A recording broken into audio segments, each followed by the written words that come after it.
because to be a good landscape architect, I think you have to travel. And I think we've experienced with COVID also the impossibility of traveling. I don't think that works for landscape architect. You have to be on ground and you need to understand the place. Something that I wish I knew, it's a difficult question. There's so many things I wish I knew at the time. But perhaps I would say that never accept no as an answer. Just ask questions. One thing I actually, sometimes I might be annoying. I always ask so many questions, even to our clients.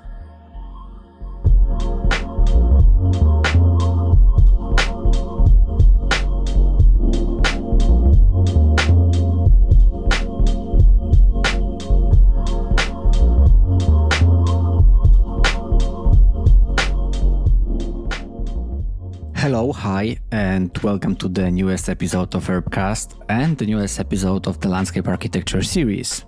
That is something I created a couple of weeks ago, and I've received amazing feedback so far. I'm very happy that you enjoy the series, especially some of you, my friends, who are landscape architects yourself. And this series is something that I will continue because of the good feedback, and I will keep meeting with landscape architects based in Copenhagen, Denmark, but not only. And today my guest is Giulia Frittoli, who is partner responsible for landscape architecture at BIC here in Copenhagen. And we are discussing Giulia's journey from Italy through the Netherlands and the US to Copenhagen, where she heads the whole department of landscape architecture, a department which is actually growing and having a bigger and more important voice in the whole portfolio of BIC as an architecture company. We are discussing a couple of interesting projects of BIC and also Giulia's approach to landscape, removing the boundaries of the sites and not only. I really enjoy talking to Giulia, and I hope that you will enjoy listening to this conversation as well. Welcome to the newest conversation with Giulia Frittoli from BIC.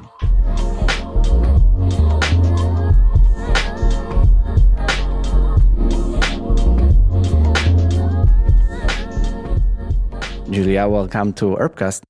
Thank you very much. It's a pleasure to be here and chat with you today. I'm happy because I have this big pleasure of creating this series. That was an idea I had for some long time now, because I think that if it comes to this architecture world in Copenhagen, it's a city that has a lot to offer with many different offices working with architecture, with urbanism, and also with landscape architecture. And definitely your office with huge project everywhere in the world is also adding the landscape layer to the discussion. That's why I'm first of all happy that you're joining the series. And maybe as some sort of an introduction, you could tell the listeners, how did it start for you that you are where you are and that you are managing the landscape part of the office here in Copenhagen? Yes, for sure. It's a long story. I'll try to make it as short as possible. But maybe I would like to start from actually my training. I'm Italian. I'm born and raised close to Milan, and I studied at the Polytechnic of Milan. And we are talking about 11, 12 years ago. And at the time, very interesting, there was no landscape architecture course. Like you could only study what it's called science of architecture, which sort of incorporates all the different parts of design, whether it's outdoor, indoor, urbanism. And I think in the end, if I look back now, it was a very good training because I was kind of able to work at different scales from architecture and details all the way to also landscape and urbanism. But during my study, I always felt that was very limiting because they gave us a sort of project area that is always has this red dashed boundary where you have to work within. And I always ask myself as a student that whatever you put inside that boundary has a much bigger impact on what's actually outside of the boundary. So I was started to have more focus on landscape. But for me, landscape was that space around that building I was given to design. And it's not necessarily just the outdoor space. I think for me, it's also the people that would have interacted with that space that we would create, that destination, how people get there and how the environment also will change around it. So I decided to graduate, and I also worked a lot on urbanism. I kind of found my way to get the right courses, but I thought that I needed to get the right training for it. And I didn't feel that academy was the right one. I wanted to learn it by doing on the real field. So I decided to go to the Netherlands because, as you know, the Netherlands is pretty much entirely underwater and has been brought back up. And I think it's something interesting because when you experience the environment and the nature in the Netherlands, it's that fine line that it's hard to tell what is actually nature, what is man-made. So I thought that's where I should learn it. Also, in terms of climate change and resiliency, sort of, they are experts also how you take the engineering solution and transform them into public spaces. So I went there in 2013. I was lucky to be hired at West State, which is one of the leading landscape and urbanism offices in the world. And I worked there for 5 years. I worked in Rotterdam, and between Rotterdam and the New York office as well, I helped them also kind of reshaping their New York presence. And through that time, I was actually being the landscape architect consultant for BIG in a project that is really close to my hometown in Italy, which is the San Pellegrino factory. And then during that project, I ended up meeting Bjarke and presenting together with him. And I think we felt a connection not only as professionals, but also on the design of the space, because all of a sudden in that project, as a consultant, I was able to shape and inform the narrative and the direction of the project because of my knowledge of the environment and the culture. I think landscape architecture is also a lot about culture and history, right? How people have lived in that space. And we felt that perhaps I could have brought something to the office that they didn't have at the time. And in 2017, I joined BIG in New York, because that's where most of the urban planning and landscape kind of started, because of access to certain clients and certain projects like the BIG you might be familiar with. So I studied there, and from there I started to take on more and more leadership, to the point where we realized that with the learning and the project that I did in New York, there was actually a lot of learnings that could have been brought to Europe and Asia and a lot of other areas where and markets that is more, it's closer to our headquarters here in Copenhagen. So in the end, I moved here. And when I arrived in 2021, we were 5 people. I was promoted to partnership and to partner to really sort of take ownership of the landscape and the urban design field, because I think Bjarke and our leaders in the firm felt the need to equalize landscape and urban planning with architecture. We wanted the leadership, all the leaders of all disciplines to sit at the same table. It was a bit intimidating because I was, and I'm still, I think, quite young for the role I'm having. But it was the right opportunity, because I was able to grow that, not just the business, but the team and the work we do. And today we are 35 and we are looking into reaching 50 by the end of the year here in Copenhagen only.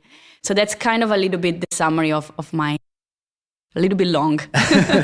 But so what was the decisive factor for shaping your perception of landscape as a profession? Because you said that while studying back at the Politecnico di Milano, there was no such a thing as landscape itself, right, as a course.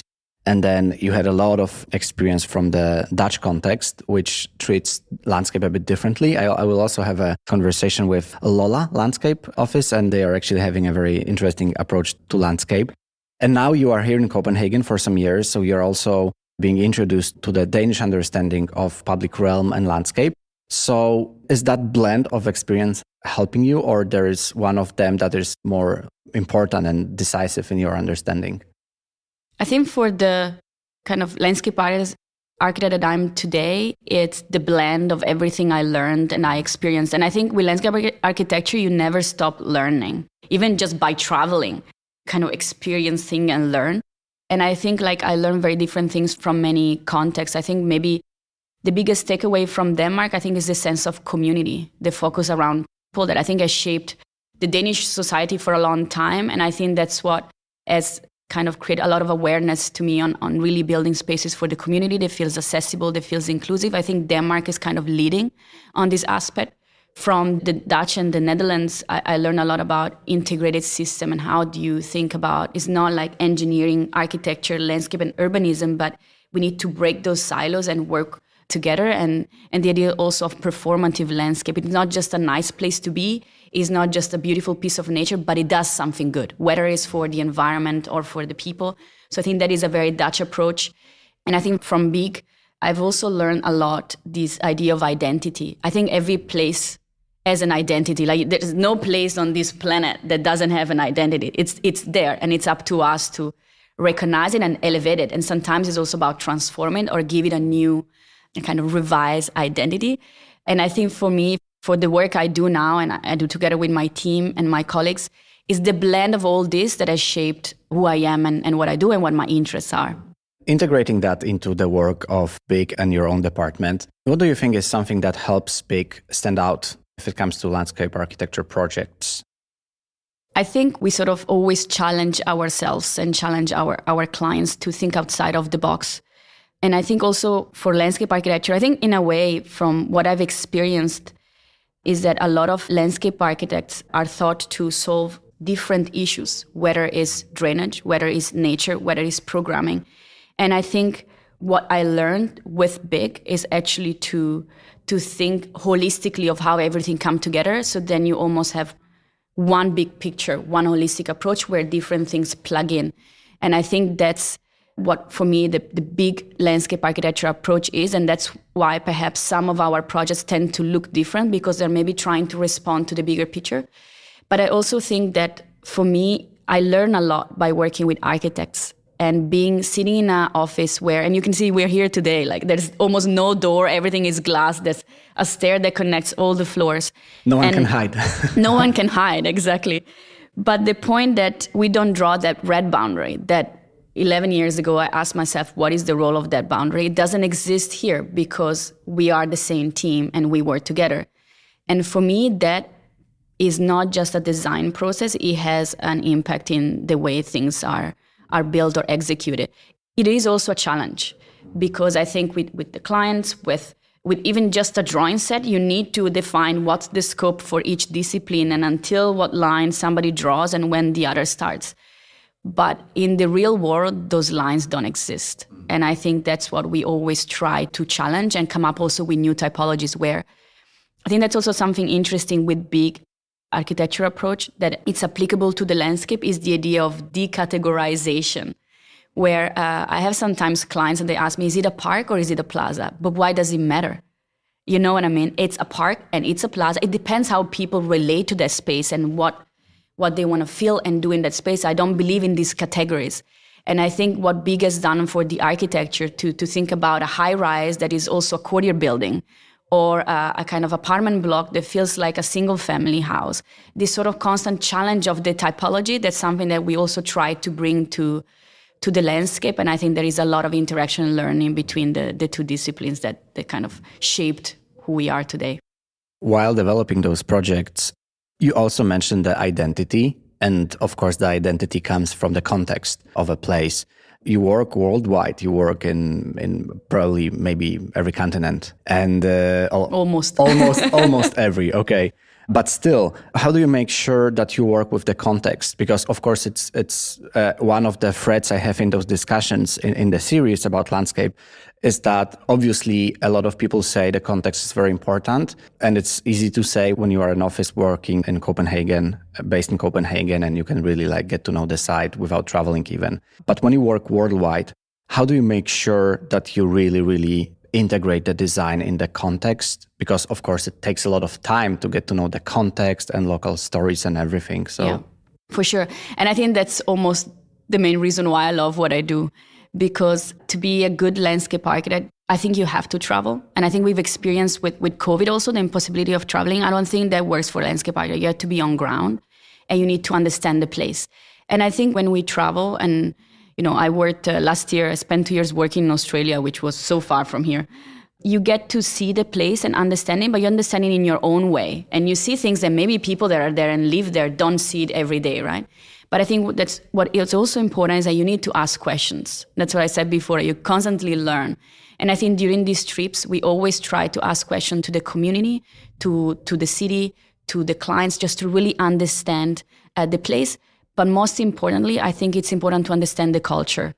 I think we are in a world where it's sort of globalized, but it's also very localized. And it's kind of nice that every place has kept or in some extent preserved their culture. And then the culture is keep on transforming and changing and adapting to the societal changes also. And I think we do it through engagement. I've done a lot, especially working in the US. I learned a lot with community engagement. There are processes that are actually regulated. And that's where you get the most input and the most understanding of the culture. But also we never work alone. Like every time outside the Nordics, we work with collaborators. And for me, this is essential because you have somebody that is with you. It's your collaborator. It's not I don't think even consult. We usually don't use the word consultant because they're specialists. They're collaborators. We work together. And there is a lot to learn having them on the process to see what is how the spaces are used. And I think I'll just give you an example, for instance, like exposure to sun. Like for us in Denmark, you love being in the sun. There are a lot of other countries where not depending on the heat, you don't want culturally to be exposed to the sun. Or like what you actually do on a Sunday in a park is very different depending. Like I worked a lot in Japan. It's very different landscape, how it's perceived in Japan than how it's perceived here. And I think you learn that by just working with local people. And maybe a last thing that I want to add, because I mentioned the Australian experience. Now in Australia and Finland, we are working with indigenous landscape architects and First Nations community. And the learning there is incredible. And what I learned is also the identity and the way they see the place. It's also what their surrounding communities don't see. And I think it's a lot of, in generally, us as human beings in training to pay more attention to the identity and the cultures and all the unforgetting stories that are there that not often are told.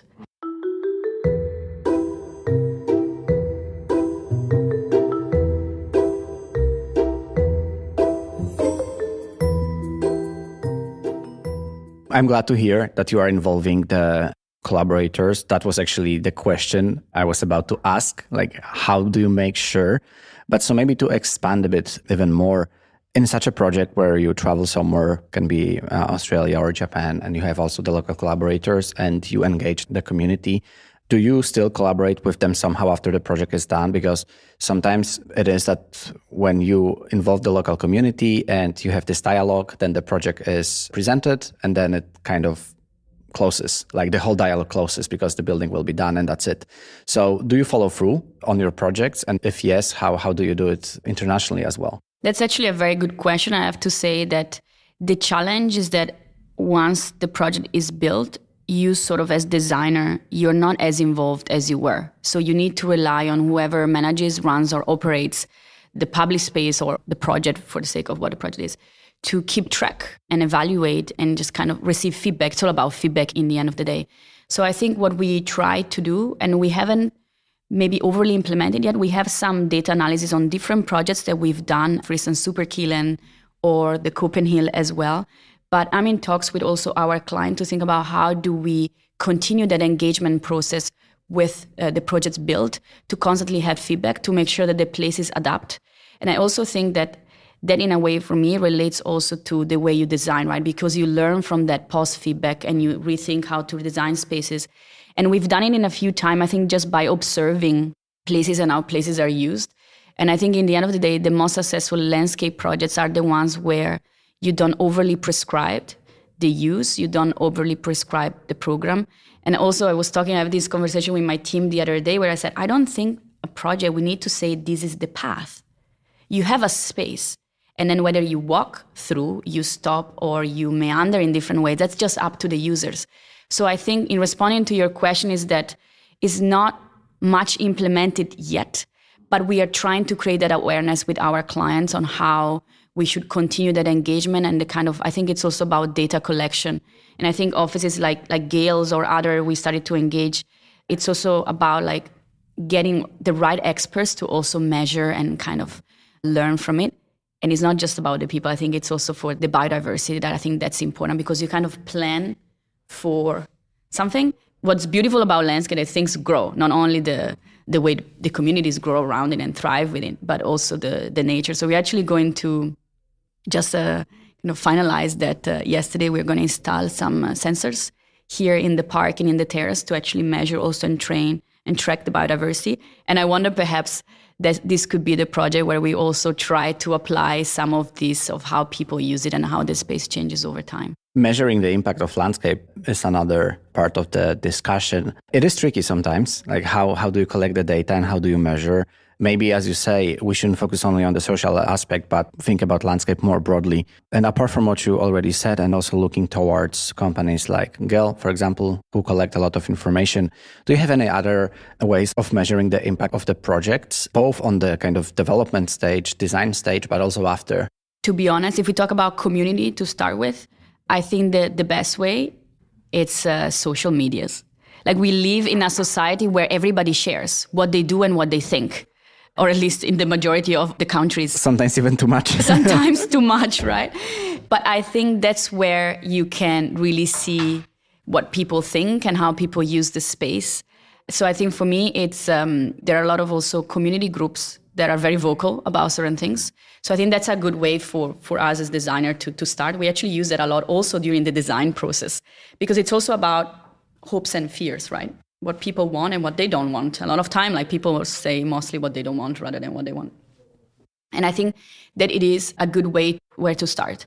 And perhaps we should also think, we were actually discussing for a project we are doing in Bhutan, we were discussing the other day to perhaps start thinking of leverage the social media, maybe create an app where the community is just kind of asked to, for instance, post photos of the places they like or what they've been doing or what they like to do. And then I think we could also leverage technologies, I think, to help us more on that, because that's how people also use their daily life, right, on social media. So I think that's something that I see already as started, but I think we could implement and formalize even more.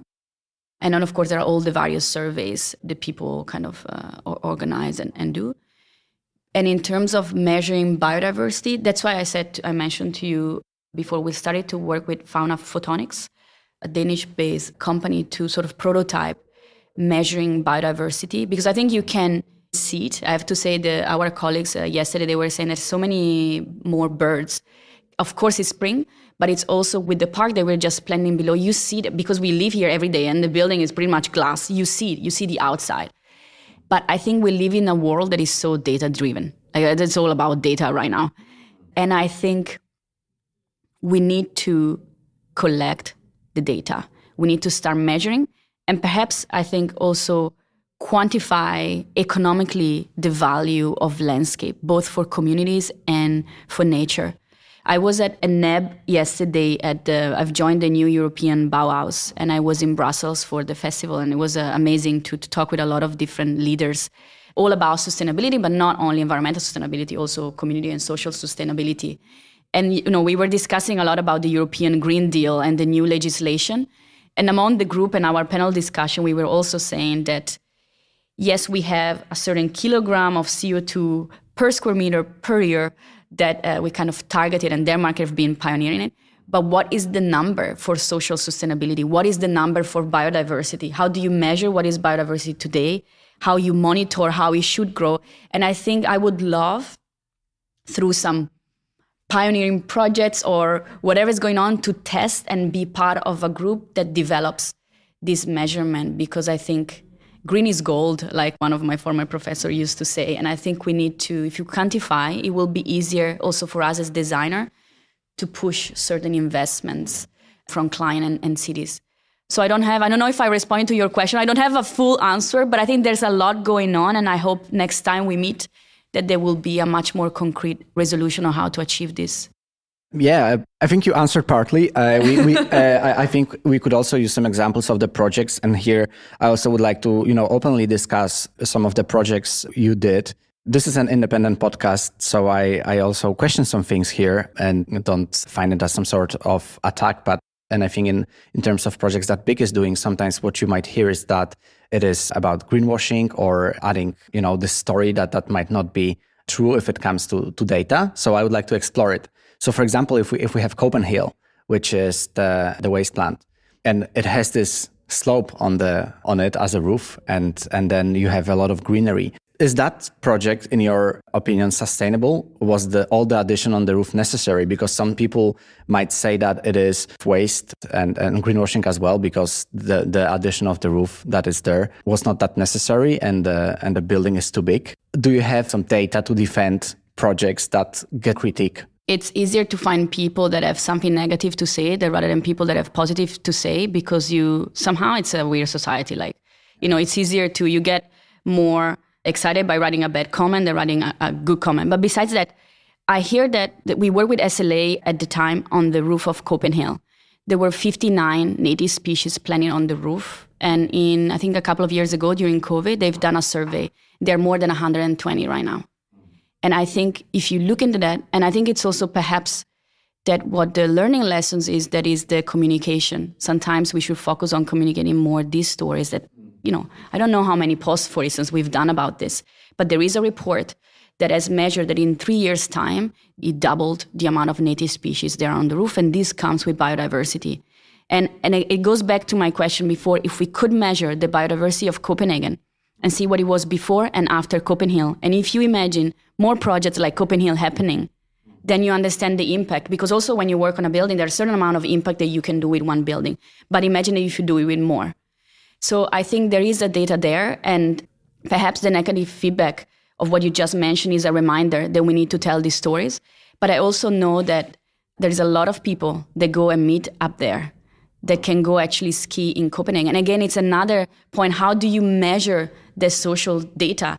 And I think if we would just build buildings because of, trying to save up the cost of make them smaller, then they will have a lot of buildings in our city, but what will they actually provide for the city? Because in the end, I think a building, and that's also maybe the reason why I'm a landscape architect, most of the buildings are private buildings. So you either work there or you live there and you experience it. If it's a good design, you experience it that way. Otherwise, how does it contribute to the city? And I think if it takes you a slightly bigger building, a slightly bigger budget to give a bigger impact, I think we should go for it. And I think that's what we try to do with our projects. Okay, and if you also would discuss other projects, is there a project that's ideally landscape that also you think that got some critique that wasn't earned? I'm thinking about what critique. Because from what I can say is that often big is associated with those very big master plans in different places of the world. It can be in Middle East as well. And then some critique can be that they are either unrealistic or, they are just so huge and there are a lot of square meters. And once you hear comments like this, like what would be your perception? I mean, I never know what's the line, in the sense that things needs to be built and evaluated before being criticized. But I think if I could speak for myself and the project I've been doing, I think, for instance, I would like to mention 2 projects. I think if you look at the Aarhus master plan that we've done on Øfjord Island, which is just recently won an award actually for the life that it brought to a waterfront that was completely disconnecting for the city and was not a destination. And you can go in summer, you can go in winter. It's plenty of small, tiny, these kind of almost cabins-like building that they brought life, and also they brought a lot of independent businesses to start up cafes and shops. And I think, you can say it's unrealistic, it's too big, whatever, but it's a great addition to the city, and you can evaluate it once it's built and what people are using it. You see the amount of people that are actually going there in summer to use that place. And I think that is an example also of transformation of industrial spaces into really become a new city center that is not the city center that we know. So I think in general, also criticism comes because for people and for human beings, it's very hard to adapt to change. And if you do things slightly different on what is expected, you get questioned, and fair enough, because it's different who know if it works or not. But that's what I'm saying. Okay, if you don't try, you will also never know. And I think that is one of the projects that has proven to be very successful. I think Super Killing is another project that, despite the small budget it was built with, it has transformed that area completely. And it was also a project that was co-created with the city, to the point it was also 10 years later repaved and rebuilt because everybody really loved that place and the way it's used. I think that's another example of let's do things differently, but then it pays back. And if we think about another master plan, I mentioned 2 projects that I started before my time at BIG. But if I mention one of the projects, perhaps 2 biggest master plan I'm working on, one is the Toyota Woven City that you might be familiar with, which is currently under construction. They can tell you it's greenwash, it is bullshit, for lack of a better word. But in the end of the day, we are putting down now the hydrogen pipe. And in 3 years from now, we will have a test of actually we can run a city with hydrogen, yes or not. How will it work? It will be the first city where autonomous vehicles and people will sit on the exact same level. There will be learnings. And to your point, and what we discussed before, if we measure and we make sure that we also learn, and the next phase of the project will be better, and we learn from it, from the kind of positive impact and the negative impact, I think that's the way we should design. But I don't think criticism and be afraid to change is a reason to not try. And I think we've demonstrated with BIG that you can make a difference also for better.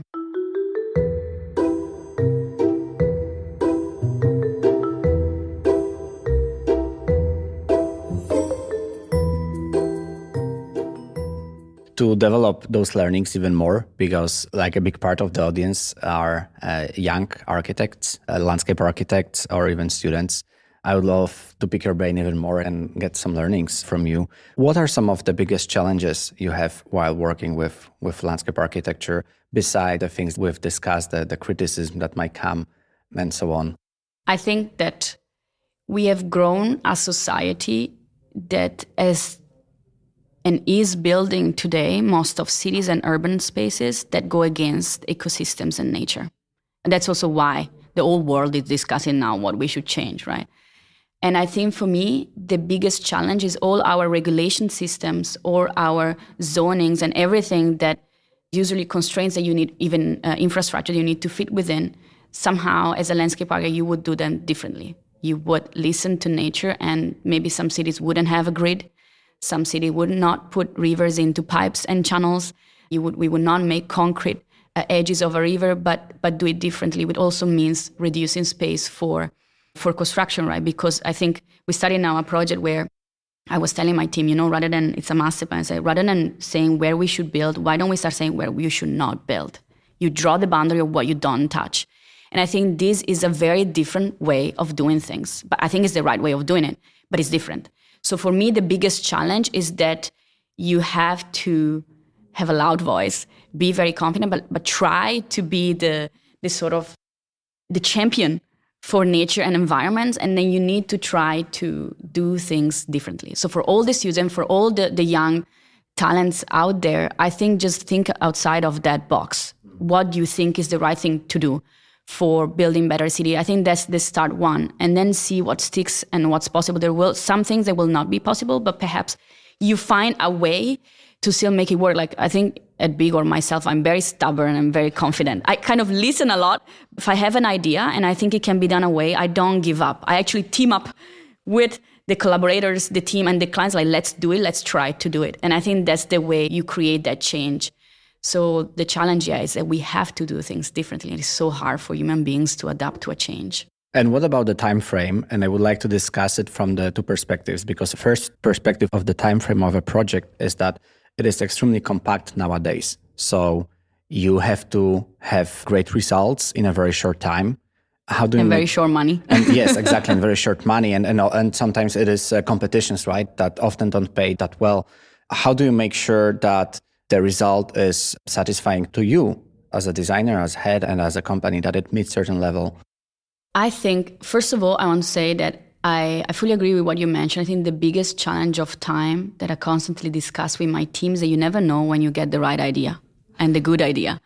So it's very, sometimes you get it 1 week before a deadline, and you have to carry your clients through that process, and the process of creativity that is not linear. But I think for me, the way especially after COVID, I found a good strategy in solving the issue with time is spending a lot of time at the site visit. Because I think when you are on site, that's where you get most of the ideas, because you're there and you see it. So for instance, like the way we've been doing recently, that I make sure that myself and the team come to the site visit and we spend more time there. And a lot of time, I think you get the right idea there. So I think that's for me one of the strategies that I would suggest to do, right? To spend more time being on site rather than being on a final presentation. You can do them via Zoom or Teams or whatever, but I think that is a good way of doing it. The other one is, like I said before, focus on what the idea and what you need to do. And sometimes you can resolve it. You don't have enough time to know that everything will confidently work, but give your client, whoever that client is, the confidence that that idea is implementable, even though you haven't solved everything, and then take the next step to sort of find a way of how to prioritize and how to implement it. And I think that results in a different design process of what it was a while ago. But so far it has proven to, I think, be quite successful. And I think, one of the last master plan I've been leading is in Bhutan, the mindfulness city. And that's also an example where it was all born in 12 weeks' time. And if you look at what was presented in December, it looks like a project that is like a year long. But it was the 2 weeks on site together with our client and all the specialists and collaborators that we sketched what we ended up submitting. And I think, just be there. I think that it solves a lot of challenges. And the second part of the time frame is that once you submit a project or you win a competition and then you develop, you do the schematic design and you end up with proposal. It can be like a landscape type of the project or maybe a master plan. How do you cope with the long time frame? Because once the master plan is there, it might be the mindfulness city or woven city in Toyota City in Japan. It will take years and decades before it's done. So I think that's a very hard part of being like an urban designer or landscape architect, because you have to wait so long for the results. So how do you cope with that? Because opposite to being an architect, I find it just easier to see the results of your work, because once the plan is there and the building is erected, then in a couple of years' time it's there and you can say, I drew it. That's my proposal. How do you manage to feel successful with landscape and urban projects? Yeah, before responding to the question, I have a sort of, the way I see things is that it's easier for an architect to be satisfied right away because, like you say, you see your building up. But over time, the buildings usually gets worse, while landscape usually gets better with time. Okay. So I think that's my way to look at it. You know, you gain more time, but, you know, like wine, age is good. And I think for landscape is the same. But I think I would say I would split your question into two streams. One is the long design timeline that comes for the landscape, in the sense that either you have to wait for that building to be more defined to adjust your design to it, or as a master plan, you need a long time to sort of achieve the results. But I think it's about creating a lot of smaller milestones in your process and what you want to achieve every time. Like usually what we do with our teams and our clients, we break up the timeline in smaller milestone. And then we say, okay, here there is the strategies, that we freeze the strategies, then we freeze. So I think you can create your results and success stories within a long timeline. But in terms of execution, what we often do, and I have to say I have the luxury also to work with clients that not often know what they're doing. So we also have the honor to sort of help them shaping. And I think for me is that you need to create tangible achievements and build achievements through the project.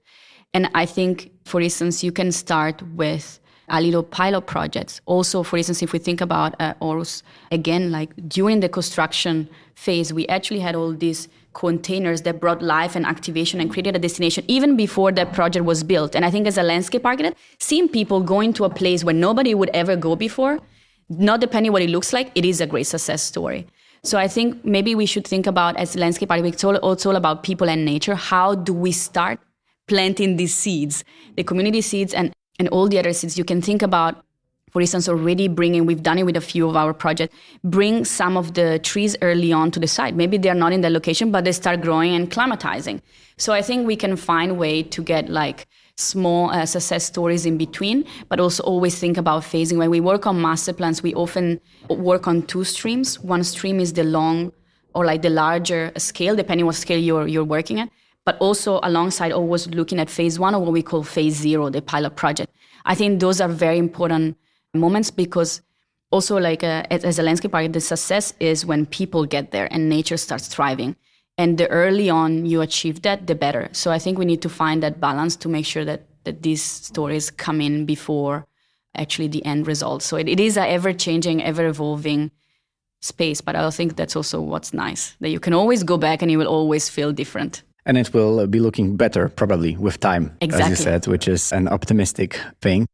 Also, to even emphasize the learning even more, you already shared some interesting tips for younger designers. But if there would be like one thing that you could say that when you were starting or when you were studying that you wish you knew, but you learned along the way? Maybe something that I wish I knew. It's a difficult question. There's so many things I wish I knew at the time. But perhaps I would say that never accept no as an answer. Because I think when you... creativity, because you don't have the formula, and sometimes, and that goes back actually to data and measuring, sometimes it might feel subjective. Your ideas, for some people, like we talked about, for some people could be great ideas, so for some people would be bad ideas. But for me, what I wish I knew is to have that confidence to not accept no, but actually understanding why not.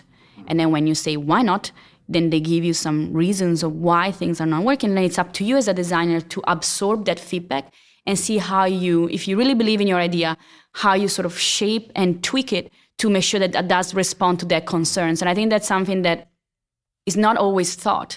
Like at university also, you kind of have this process, like it's either good or not good. It either works or it doesn't. I don't think it's black and white. And I think for me, and I learned it over time by working with great people, because I learn a lot from my colleagues and my clients. But I would say, I wish I knew that there's never no as an answer. But I think it's so hard, especially in a very hierarchical societies like Polish or I guess Italian as well. When your professor tells you that your idea sucks, then you are like, all right, okay, I guess he's right or she's right. But I think what's great while studying in Scandinavia, in Sweden or in Denmark, is that it's almost on the same level, and your professor that might be like 60 or 70, you still call them by their name. And I think there is more place for dialogue. So I hope it's also about the embracing and trying to say no and understand the no in those cultures that it's hard because it's so hierarchical. One more thing is the book. I would love to ask you for some recommendations. Can I actually say one thing about that? Yeah, definitely. I think just ask questions. Actually, sometimes I might be annoying. I always ask so many questions, even to our clients. And I think it doesn't matter if you are hierarchically, let's say, in brackets, below somebody, you're still entitled to ask a question. And then you just need to make the question very smart. But I think that could be a way to maybe break that boundary and establish that connections. I think asking questions is key, and be very aware of what you're doing, that you're not, when you design, is not the end result, is the process. So you kind of need to be very mindful of what you're actually doing. And I think those could be tricks that might overcome some of these structural or hierarchical issues. I think it's quite complex. It's this balance between respect. You also want to show the respect to professors and so on, but also you want to push for your idea. It's a hard balance. It's the same with clients, not just in university. And I think you kind of find a way through it. But ask questions, it's good.